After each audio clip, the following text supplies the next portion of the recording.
You ever notice how the ugliest truths don't come with trumpets, no dramatic music, no Hollywood spotlight? They just arrive in the most ordinary damn moments. Mine came on a Tuesday night in downtown Chicago, when the office was supposed to be empty, except for the glow of computer screens left on by careless interns. I had forgotten my laptop charger, a stupid little thing, but that forgetfulness turned into the moment my whole life cracked. I remember walking through those glass doors, the kind that always smelled faintly of Windex and corporate disappointment, and hearing the faint hum of the air conditioner mixing with something else. A laugh, a moan, the kind of sound that doesn't belong in an office unless you're watching bad TV. I thought maybe it was janitors joking around or some drunk guys messing with the vending machine. But no, it was her voice, my wife, clear as the damn church bells on a Sunday morning, and then his. My boss. His deep, smug chuckle that always sounded like he was about to deliver a punchline only he found funny. I froze by the hallway, the fluorescent light buzzing over my head, making my skin itch. Every step forward felt like I was moving through wet cement. And then I saw it. Through the thin crack of the half-open door to the conference room, papers scattered across the polished oak table, his shirt on the floor like some cheap motel scene, and my wife, her blouse undone, her hands in his hair like she'd been waiting her whole life for this moment. My stomach dropped so fast I thought I might puke right there on the carpet. You know how betrayal feels? It's not fire, it's not even knives in your back. It's cold. Ice in your veins, like someone just unplugged the heater in your soul. I stood there longer than I should have, long enough for the coffee machine in the break room to kick on automatically, long enough to memorize the details like my brain was already preparing evidence for a trial. She arched her head back and laughed at something he whispered, and I swear to God it sounded like the same laugh she used when we first started dating. That hurt more than anything.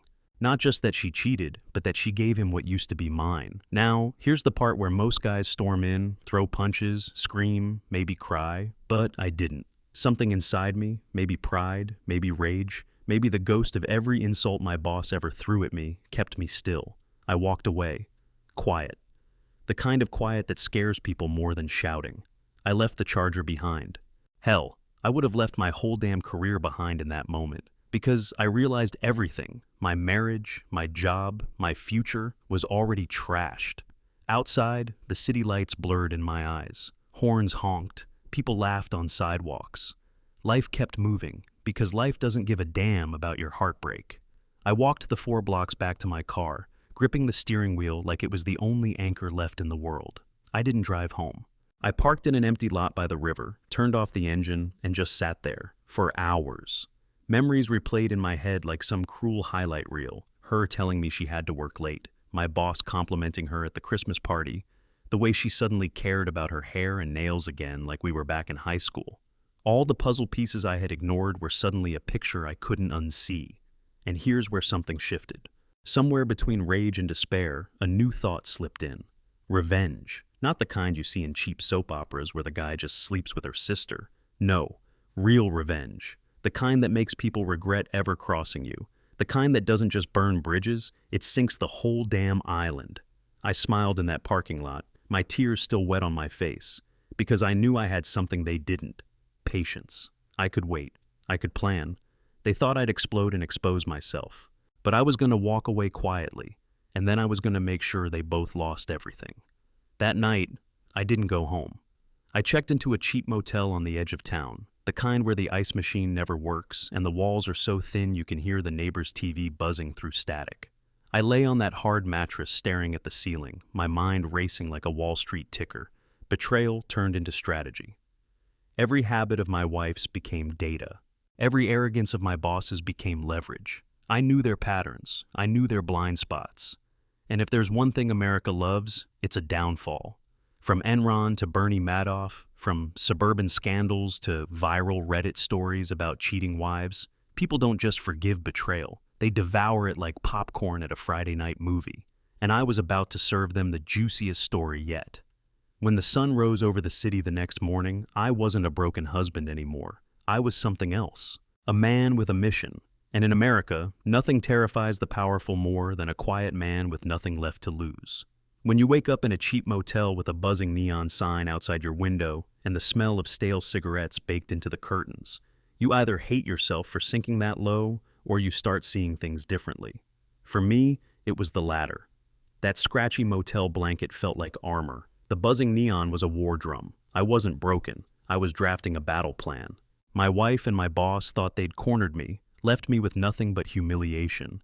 But the thing about humiliation is, it's rocket fuel when you know how to channel it. And trust me, I was about to launch. First, I had to decide who I was really going after. My wife? The woman I once thought I'd grow old with? The one who now treated marital vows like expired coupons? Or my boss, the guy who'd been making my life hell at work long before he unbuttoned his shirt for her? Truth was, I couldn't separate the two. They were partners in crime, Bonnie and Clyde, with less style and worse judgment. If I took one down, the other would fall too. That was the beauty of betrayal. It came with a 2-for-1 special. I started with observation. Americans love to talk about work-life balance. But what that really means is people broadcast their routines like reality TV stars. My wife posted her Starbucks cups on Instagram every morning, tagged with #grind. My boss had a predictable Thursday night golf outing with his real buddies, the ones who never invited me because I wasn't part of their smug little cigar circle. They were creatures of habit, and habit is the enemy of secrecy. So I began documenting, notes in my phone, photos with timestamps, receipts. I wasn't the jealous husband tailing them out of desperation. I was the data analyst building a case study. Americans love a courtroom drama, and I was putting together my very own Law and Order episode. Done. The more I dug, the more I realized something. My boss wasn't just sleeping with my wife. He was cooking the books, too. Expenses shuffled around, contracts mysteriously misfiled. It was the kind of shady corporate maneuvering you only notice if you've been paying attention. And because he thought I was a nobody, he never imagined I was paying attention. I smiled at that. Betrayal sharpened me. Where before I was a guy trying to survive performance reviews, now I was a hawk circling over prey. At night, in that motel, I mapped everything out. I taped papers to the wall like a detective in a cop show. My wife's shopping receipts, my boss's golf schedules, office memos. Their text messages I managed to glimpse on her phone when she carelessly left it face up. Piece by piece, the puzzle became a mural of their arrogance. I even printed out photos of them together, not because I needed more proof, but because every strategist needs motivation. And nothing motivates like staring into the smug faces of people who thought you were weak. Now, here's where the sarcasm started dripping in. Because the more I looked at them, the more ridiculous it became. My boss, with his cheap hair dye that fooled no one, and my wife practicing yoga like it would cleanse the guilt out of her soul, these were my villains. These two were the masterminds who thought they could destroy me. It was laughable. They weren't Bond villains. They were the human equivalent of a Walmart clearance rack. And yet, they had underestimated me. That was their fatal flaw. I knew exposure was the weapon. America runs on two things, money and reputation. Take away someone's cash or their public image, and they're done. I planned to take both. For my boss, it was financial ruin. I started quietly gathering everything I could about his shady bookkeeping. For my wife, it was social humiliation. Nothing viral spreads faster than a betrayal story, and Americans eat up infidelity like it's the Super Bowl halftime show. I didn't need fists, I didn't need a gun. All I needed was truth, delivered with precision. The first real step was patience. I didn't confront her at home. I didn't storm into his office. Instead, I pretended everything was fine. That was the hardest act I'd ever pulled. I came back from that motel with a smile plastered on my face, kissed her on the cheek like nothing had happened, and even asked my boss how his golf swing was improving. The performance was Oscar-worthy. She never suspected. He never suspected. And inside, I was laughing, because every fake smile was a countdown to their implosion. You see, when you give cheaters the illusion of safety, they get sloppy. My wife stopped hiding her texts. My boss started leaving his urgent files lying around. They thought I was oblivious, but I was documenting everything. It wasn't paranoia, it was strategy. And it gave me a thrill, a dark satisfaction, knowing that every move they made was being recorded for the day I'd pull the trigger. Sometimes I'd sit in meetings, watching my boss ramble about quarterly goals, while I secretly pictured him in handcuffs. Sometimes I'd watch my wife pouring wine at dinner, imagining the glass shattering when her friends found out who she really was. I wasn't just a husband anymore. I wasn't just an employee, I was an executioner in waiting, and they didn't even see the blade above their heads. And here's where the plan started twisting into something bigger. Because as I mapped out their downfall, I realized it wasn't just about them, it was about the system. The way corporate America chews up the loyal and rewards the snakes. The way marriages crumble behind white picket fences while everyone pretends it's fine. I started seeing patterns, connections, conspiracies. Was my boss's little scheme really just his, or was it tied to something larger? The board, investors, maybe even politics. It didn't matter. What mattered was that I was pulling at a thread, and the more I pulled, the more I saw how big the unraveling could get. Revenge wasn't just personal anymore. It was principle. If they wanted to treat me like a disposable cog, then I'd show them what happens when the cog decides to jam the whole damn machine. I wasn't just going to hurt them, I was going to expose everything. And the world loves nothing more than watching the mighty fall. So, I played my role, the quiet husband, the obedient employee. But behind closed doors, I was building a bomb. Not the kind with wires and gunpowder, the kind made of information, scandal, and timing. And when it went off, it wouldn't just destroy them. It would echo through every hallway of that glass tower downtown, through every suburban dinner party where gossip travels faster than dessert. And the best part? They'd never see it coming. You ever notice how people in power think the world will just politely ignore their scandals if they smile enough at board meetings? That was my boss's specialty. Grin, shake hands, and sweep the dirt under a rug so big it could cover a football field. My wife had her own tactic. Play the innocent suburban goddess, sipping Chardonnay with her friends like she was auditioning for a Real Housewives spin-off. And the best part? They actually thought these performances would hold up. They thought people would keep clapping. But I had the script in my hands now, and I was about to flip it into a comedy of errors so spectacular that even Shakespeare would have stood up slow clapping. The first stage of revenge was financial. Corporate America loves its paper trails, and my boss's trail looked like a toddler's crayon scribble. I packaged everything, receipts, doctored invoices, mysterious consulting fees that all circled back to his golf buddies, and dropped it into the inboxes of two very important audiences, the board of directors and the IRS. That's right. Forget angry husband mode. I went full whistleblower. Except instead of doing it for justice, I did it for pure, uncut payback. You should have seen The Office that week. The atmosphere went from smug efficiency to full-blown panic faster than you can say insider trading. Suddenly, the guy who strutted around with his chest out was sweating through his 2000 suit jackets. He started holding closed-door meetings that looked less like business strategy and more like a man rehearsing his own funeral speech. Meanwhile, the gossip machine kicked into overdrive.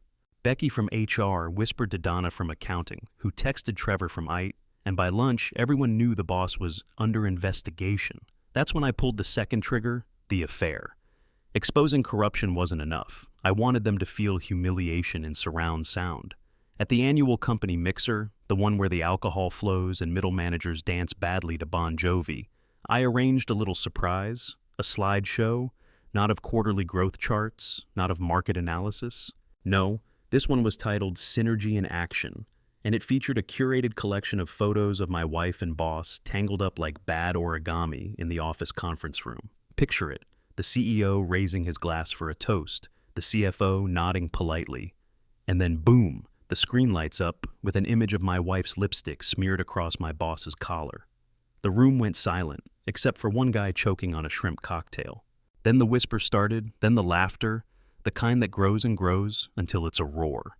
My boss tried to shut the slideshow off, fumbling with the remote like he was defusing a bomb, but every click just made another image appear. And my wife? She froze like a deer on an interstate, her wine glass trembling as everyone turned to stare. It was glorious. It was absurd. It was everything I imagined and more. And in that moment, I realized revenge doesn't just sting, it entertains. Americans love a scandal, especially when it involves infidelity and money. It was better than Netflix. It was live theater. Now, here's where parody took the wheel. HR released an official statement the next day. Written in that bland corporate tone, we take matters of professional misconduct seriously. But by then, the damage was done. Coworkers formed little teams like it was a high school lunchroom. Some sided with the boss, calling it a private matter. Others sided with me, calling me a folk hero. Someone even started a betting pool on whether my wife would dump him before or after his termination hearing. The absurdity was delicious. And my wife, she tried to spin it.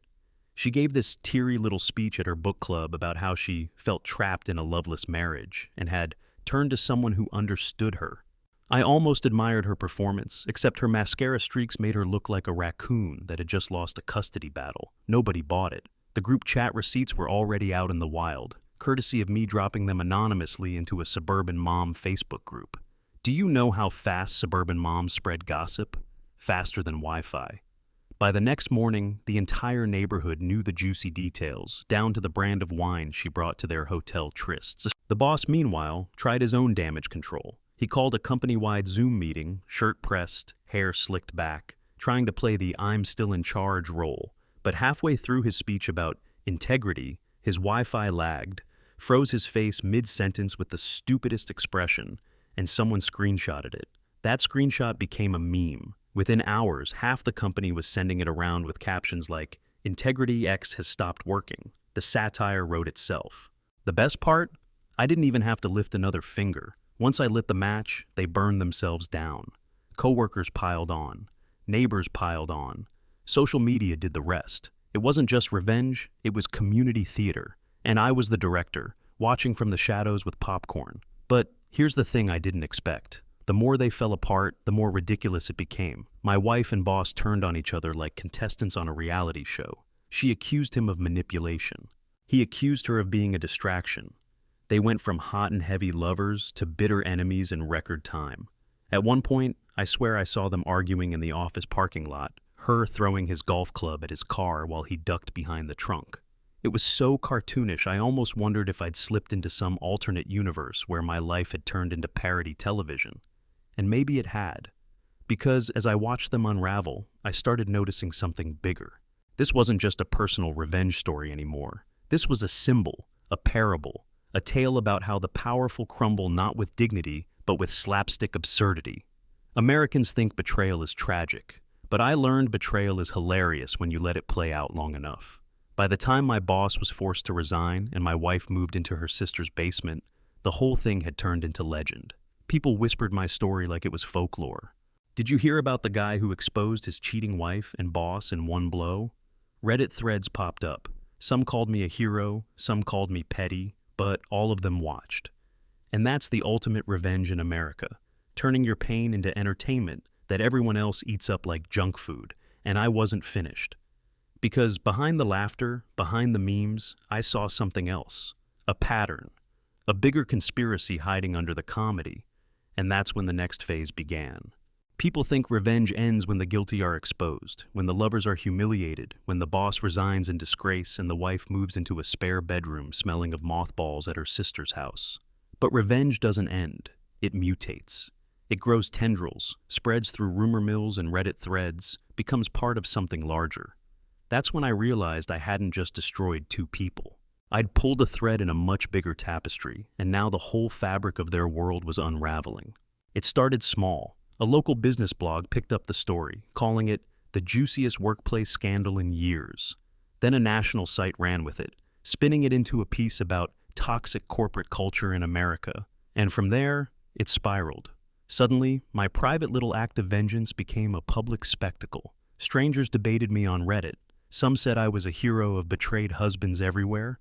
Others said I was a vindictive psycho.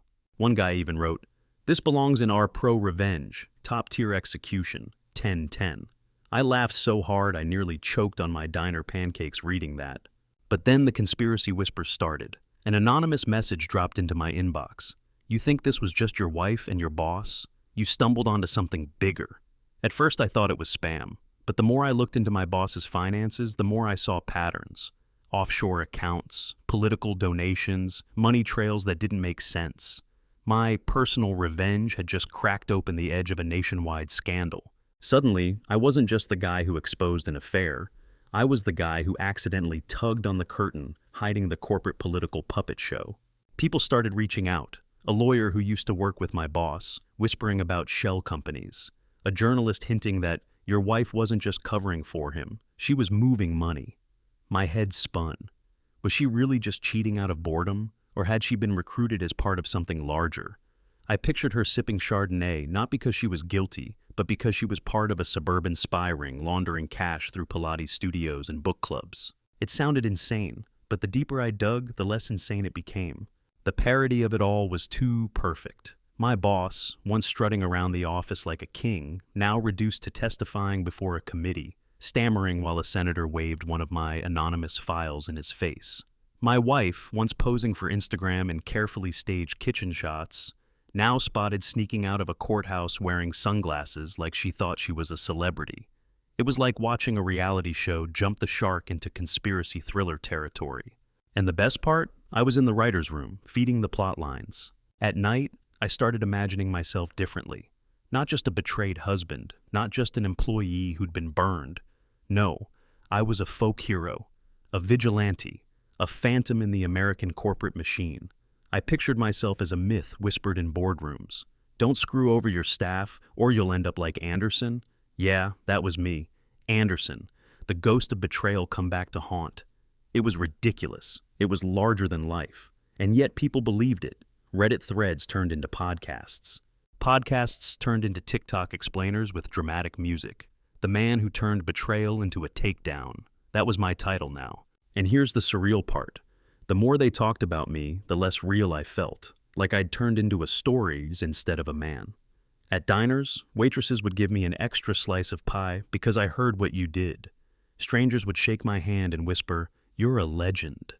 Meanwhile, my ex-wife tried to sue me for defamation, but the case got thrown out when the judge, barely containing a smirk, asked her, "Ma'am, is this about the slideshow?" The courtroom laughed her out the door. Sometimes I wondered if I'd gone too far. If maybe I should have just walked away quietly, rebuilt my life, forgotten the pain. But then I'd hear the echo of my boss's laugh, that smug sound in the office conference room, or see my wife's Instagram posts about self-care, and I knew I'd done the right thing. Because revenge isn't just about balance, it's about transformation. I didn't just hurt them, I reinvented myself. By the end, I wasn't even living in the same city.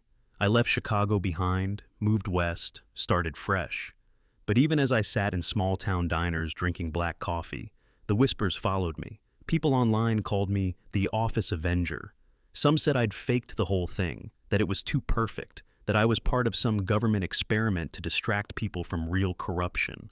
That was my favorite theory, that I wasn't even real, just a CIA psyop turned Reddit bedtime story. And maybe that's the strangest revenge of all. They tried to erase me, humiliate me, break me. Instead, I became untouchable. Not just a man, but a story, a cautionary tale, a conspiracy theory, a meme.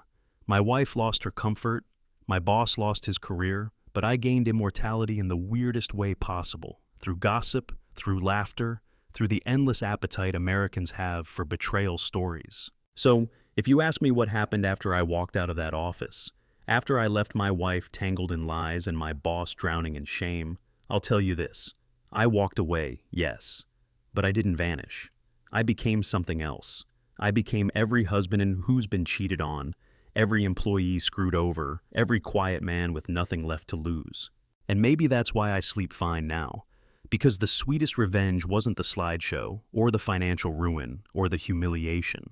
The sweetest revenge was knowing that somewhere, right now, they're still looking over their shoulders, still waiting for the next shoe to drop. And I'm smiling, sipping my coffee, free at last. Because once you become a story, you never really die.